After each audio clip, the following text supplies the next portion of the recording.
Senior सूबाई वज़ीर शर्जील अनाम मेमन तकरीब से खिताब कर रहे थे। उनका कहना था कि अनमोल पिंकी माशरे में जहर बेच रही थी, नौजवान नस्ल को मनशियात से बचाना है। वज़ीर इत्तलात सिंध का कहना था कि सिंध भर में मनशियात के खिलाफ क्रैक डाउन जारी है। उनका कहना था कि आज कोई पाकिस्तान की जानिब मैली आंख से नहीं देख सकता। सिंध भर में मनशियात फरोशों के खिलाफ कार्रवाइयाँ भरपूर तरीके से जारी हैं। सीनियर सूबाई वज़ीर शर्जील अनाम मेमन तकरीब से खिताब कर रहे थे। उनका कहना था कि अनमोल पिंकी माशरे में जहर बेच रही थी, नौजवान नस्ल को मनशियात से बचाना है। वज़ीर इत्तलात सिंध का कहना था कि सिंध भर में मनशियात के खिलाफ क्रैक डाउन जारी है। उनका कहना था कि आज कोई पाकिस्तान की जानिब मैली आंख से नहीं देख सकता। सिंध भर में मनशियात फरोशों के खिलाफ कार्रवाइयाँ भरपूर तरीके से जारी हैं।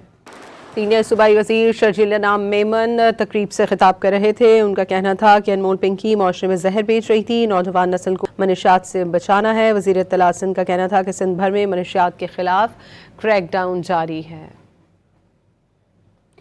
उनका कहना था कि आज कोई पाकिस्तान की जानिब मैली आंख से नहीं देख सकता। सिंध भर में मनशियात फरोशों के खिलाफ कार्रवाइयाँ भरपूर तरीके से जारी हैं।